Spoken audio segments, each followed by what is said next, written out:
حضرت موسیٰ علیہ السلام کے زمانے کی بات ہے، جس کو کئی محدثین نے بیان فرمایا ہے، اور خاص طور پر تنبیہ الغافلین اور دوسرے حضرات نے بھی اس کے اوپر اپنی کتابوں میں لکھا ہے کہ موسیٰ علیہ السلام نے رب تعالیٰ کی بارگاہ میں عرض کی کہ بالا میں نے اپنی تختیوں کے اندر میں موسیٰ علیہ السلام کے اوپر اللہ تبارک تعالیٰ کی طرف سے جو کتاب نازل کی گئی تورات مقدس، وہ تختیاں کی صورت میں نازل ہوئی، خاص قسم کی تختیاں تھیں جن کے اوپر وہ لکھی ہوئی تھی، جیسے ہمارے پاس صفحے ہوتے ہیں، قرآن مجید کے صفحے ہیں، اس زمانے کے اندر میں تختیوں کے اوپر جو ہے تورات مقدس نازل ہوئی۔ اب موسیٰ علیہ السلام نے فرمایا کہ تورات مقدس جو میرے اوپر نازل ہوئی، اب اس میں نے لکھا ہوا پایا کہ ایک قوم ایسی ہوگی، ایک امت ایسی ہوگی جو جس کی جو ہے شفاعت کو قبول کیا جائے گا۔ نبی کی شفاعت تو اپنی جگہ پر ہے، اس امت کے لوگوں کی شفاعت کو بھی قبول کیا جائے گا، جیسے اس امت کے اندر میں شہید ہوں گے، جیسے اس امت کے اندر میں صدیق ہوں گے، جیسے اس امت کے اندر میں اللہ تعالیٰ کے ولی ہوں گے، تو اللہ تبارک تعالیٰ ان کی شفاعت کو بھی قبول و منظور فرمائے گا۔ ایسی امت ہوگی۔ اب موسیٰ علیہ السلام نے اللہ تعالیٰ کی بارگاہ میں عرض کی بالا مہربانی فرما، کرم فرما، یہ امت مجھے عطا فرما دے۔ فرمایا موسیٰ یہ میرے محبوب محمد مصطفیٰ کی امت ہے، یہ میں نہیں دے سکتا، جس کو میں نے شفاعت کا مقام عطا فرمایا ہے، شفاعت کا حق عطا فرمایا ہے، یہ میرے محبوب محمد مصطفیٰ کی امت پاک ہے، یہ میں نہیں عطا فرما سکتا۔ اب موسیٰ علیہ السلام نے اللہ تعالیٰ کی بارگاہ میں عرض کی کہ میں نے اپنی تختیوں کے اندر ایک اور چیز بھی پڑھی ہے کہ یہ ایسی جو ہے امت ہوگی جو دجال کو قتل کرے گی اور جو گمراہ لوگوں کو قتل کرے گی، ان کے ساتھ جہاد کرے گی، اتنی عظیم قسم کی امت ہوگی۔ بالا یہ امت مجھے عطا فرما، میں بھی نبی ہوں، پیغمبر ہوں، زمانے کا رسول ہوں، کلیم اللہ کے مقام کے اوپر فائز ہوں، تو کرم نوازی فرما دے، یہ امت مجھے عطا فرما دے۔ رب تعالیٰ نے فرمایا موسیٰ یہ بھی نہیں ہو سکتا، یہ تو میرے محبوب محمد مصطفیٰ کی امت ہے، میں نے اپنے محبوب کے ساتھ اس امت کو جو ہے مخصوص کیا ہوا ہے، اور میرے محبوب کریم صلی اللہ علیہ وسلم کی یہ مایا ناز قسم کی امت ہے۔ اب اگلی بات جو موسیٰ علیہ السلام نے عرض کی بالا میں نے اپنی تختیوں میں ایک اور بات دیکھی کہ یہ ایسی امت ہے کہ جو صدقات اور مال غنیمت بھی کھا سکتی ہے، جبکہ پہلی امتیں نہیں کھا سکتی تھی۔ پہلی امتیں جو ہوتی تھی ان کو اجازت نہیں ہوتی تھی کہ وہ مال غنیمت کو کھائیں یا صدقات کو کھائیں۔ یہ امت مصطفیٰ کا امتیاز ہے کہ اللہ تعالیٰ نے جو ہے ان کو اجازت عطا فرمائی ہے کہ یہ مال غنیمت بھی کھا سکتی ہے اور اس کے بعد صدقات بھی کھا سکتے ہیں۔ فرمایا موسیٰ یہ میرے محبوب محمد مصطفیٰ کی امت ہے، بالا مجھے عطا فرما دے، کرم نوازی عطا فرما دے۔ فرمایا نہیں یہ نہیں ہو سکتا، میرے محبوب کی جو امت ہے۔ اگلی بات جو موسیٰ علیہ السلام نے عرض کی بالا یہ جو امت ہے جو پانی کے علاوہ مٹی سے بھی اپنی پاکی حاصل کر لیتی ہے، ہاں جی ایسی امت ہے جو مٹی سے پاکی حاصل کر لیتی ہے، وہ مجھے عطا فرما۔ فرمایا موسیٰ وہ میرے محبوب محمد مصطفیٰ کی امت ہے، عطا نہیں کر سکتا۔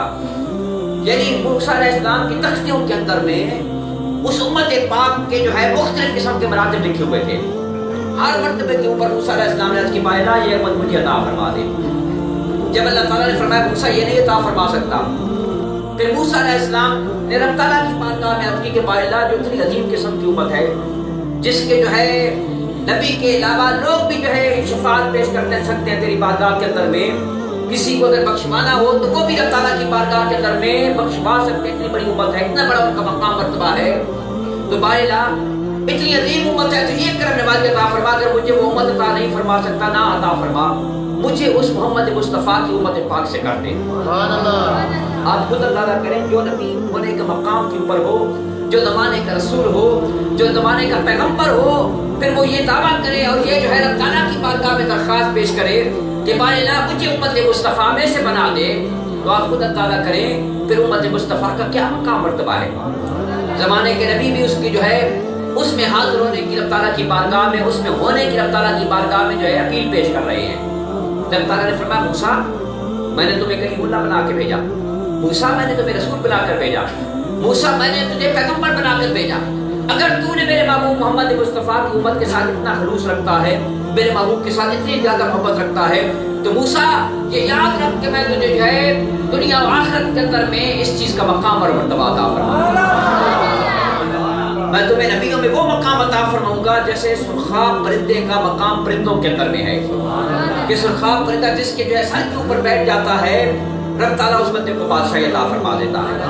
موسیٰ میں تمہیں وہ مقام عطا فرما دوں گا کہ تو نے میرے محبوب محمد مصطفیٰ کے ساتھ محبت فرمائی اور تو نے میرے محبوب محمد مصطفیٰ کی امت کے ساتھ محبت کی، اور آخر کار اس بات کے اوپر آ گیا کہ بیٹھے بار الہ مجھے امت مصطفیٰ میں سے کر دے۔ تو موسیٰ ہم تمہیں مقام مرتبہ عطا فرمائیں گے، ہمیں تمہیں وہ مقام عطا فرمائیں گے کہ نبیوں میں تمہارا یہ مقام ہوگا جیسے پرندوں کے اندر میں سرخاب کا مقام ہوتا ہے کہ کسی کے سر کے اوپر بھی جس کے قریب آئے گا رب تعالیٰ اس بندے کو بھی بڑے مقام مرتبہ عطا فرما دے گا۔ یہ اللہ کے محبوب کی امت پاک کا جو ہے مقام مرتبہ ہے، یہ ہم غریب و مسکینوں کا مقام مرتبہ ہے جو اللہ کے محبوب کے امتی ہونے کا رب تعالیٰ نے ہمیں مقام مرتبہ عطا فرمایا۔ ہمیں رب تعالیٰ کی بارگاہ میں شکر ادا کرنا چاہیے کہ باہر تو بڑا کرم نوازی فرمانے والا ہے، تو نے ہمیں اپنے محبوب محمد مصطفیٰ کا امتی بنا دیا، تو نے ہمارے اوپر کرم نوازی عطا فرما دی۔ اسی طریقے سے سیدنا عمر فاروق رضی اللہ تعالیٰ آپ جب موجود تھے نا، ایک بندہ جو ہے کچھ یہودیوں کو لے آیا آپ کی بارگاہ میں، سیدنا عمر فاروق کی بارگاہ میں۔ سیدنا عمر فاروق رضی اللہ نے آپ نے جب ان سے ملاقات کی، بات چیت آپس میں ہو گئی تو اللہ کے محبوب کا ذکر آ گیا۔ سیدنا عمر فاروق نے فرمایا کہ اللہ تعالیٰ نے اپنے محبوب کو ممتاز مقام عطا فرمایا ہے، عظیم مقام عطا فرمایا ہے۔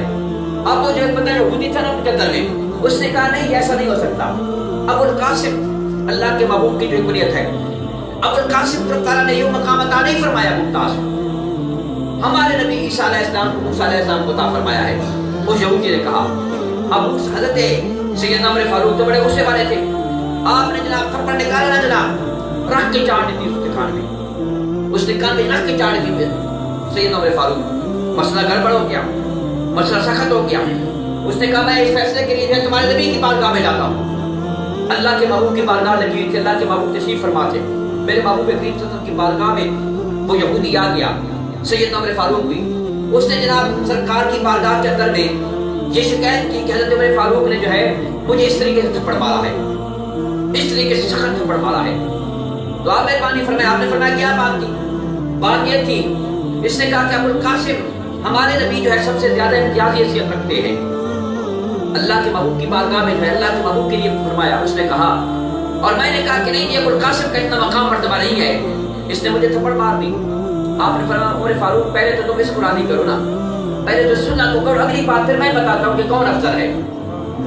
جب آپس میں صلح صفائی ہو گئی، لین دین ہو گیا مکمل طور پر، جرمانہ ادا ہو گیا، پھر اللہ کے محبوب نے فرمایا کہ اللہ تبارک تعالیٰ نے تمام نبیوں کو مقام عطا فرمایا۔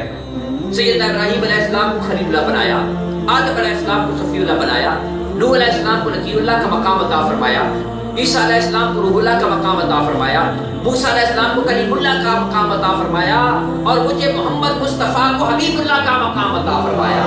نعرہ تکبیر، نعرہ رسالت، نعرہ حیدری، جشن عید میلاد النبی، فرمائے اہل سنت۔ حضرات گرامی، سب کا بڑا مقام مرتبہ ہے، ذبیح اللہ کا بھی بڑا مقام مرتبہ ہے، روح اللہ کا بھی بڑا مقام مرتبہ ہے، صفی اللہ کا بھی بڑا مقام مرتبہ ہے، خلیل اللہ کا بھی بڑا مقام مرتبہ ہے، اب جو ہے عیسیٰ علیہ السلام کا بھی بڑا مقام مرتبہ ہے، لیکن جو حبیب اللہ کا مقام مرتبہ جو اللہ کا محبوب ہوتا ہے اس کا بہت بڑا مقام مرتبہ ہوتا ہے۔ اللہ کے محبوب کو رب تعالیٰ نے حبیب اللہ کا مقام مرتبہ عطا فرمایا۔ اگلی بات جہاں پر میں آپ کو بلانا چاہتا ہوں جو اصل مقصد والی بات ہے، اس کے بعد اللہ کے محبوب نے ارشاد فرمایا کہ اللہ تبارک تعالیٰ کا ایک نام ہے السلام۔ تم ہماری امت کی بات کرتے ہو، نبی کی بات کرتے ہو، تو میں بتاتا ہوں امت کا کیا مقام مرتبہ ہے۔ آپ لوگ جو ہے ہم لوگ امت مصطفیٰ ہیں، رب تعالیٰ نے ہمیں مقام مرتبہ عطا فرمایا۔ اس حدیث پاک میں اللہ کے محبوب نے ارشاد فرمایا کہ اللہ تعالیٰ کا نام پاک ہے السلام، ہے نا سلام، السلام۔ اب مومنین کو، مسلمانوں کو رب تعالیٰ نے جب مسلمین کا نام عطا فرمایا، جو اللہ تعالیٰ کا نام ہے السلام، وہی نام ہمیں، ہم کون ہیں؟ ہم لوگ کون ہیں؟ مسلمان ہیں نا؟ ہاں جی مسلمان، جیسے مسلمان ہیں لوگ بار کرو، مسلمان ہیں نا الحمدللہ سب لوگ، اللہ تعالیٰ قائم دائم رکھے، اللہ تعالیٰ قائم دائم رکھے، سب مسلمان ہیں نا ہم لوگ۔ اللہ تبارک تعالیٰ کا نام پاک ہے السلام، ہے نا؟ اللہ تعالیٰ نے ہمیں کیا بنایا؟ مسلمان۔ ہم کون لوگ ہیں؟ مسلمان۔ اللہ کے محبوب نے فرمایا کہ اللہ تعالیٰ کا نام ہے، اللہ کے محبوب کی بات ہے، کسی اور کی بات نہیں، حدیث پاک ہے۔ اللہ کے محبوب نے فرمایا کہ اللہ تعالیٰ کا نام پاک ہے السلام، اور اللہ تبارک تعالیٰ نے میری امت کو بنایا ہے مسلمان۔ بہت بڑی بات ہے نا، جب تعالیٰ نے اپنے نام کے ساتھ ملا دیا۔ آگے اللہ کے محبوب نے دوسری بات ارشاد فرمائی، آپ نے اللہ کے محبوب نے ارشاد فرمایا کہ اللہ کا نام ہے المومنو، ہے نا اللہ تعالیٰ کا نام المومنو، ہے نا، اور ہم کیا ہے؟ مومن ہیں۔ ہم کیا ہیں؟ ہم مومنین ہیں، مومن ہیں۔ اللہ تعالیٰ نے اپنے نام پاک امت مصطفیٰ کو عطا فرما دیے کہ اللہ تعالیٰ کا نام پاک ہے السلام، اللہ تعالیٰ نے ہمیں مسلمان بنا دیا۔ اللہ تعالیٰ کا نام ہے المومن، اللہ تعالیٰ نے ہمیں مومنین بنا دیا ہے۔ اس سے بڑا کون سا مقام مرتبہ حاصل ہو سکتا ہے کہ اللہ تبارک تعالیٰ نے اپنے نام پاک جو ہے امت مصطفیٰ کو عطا فرما دیے۔ اتنا بڑا مقام مرتبہ ہے مسلمانوں کا۔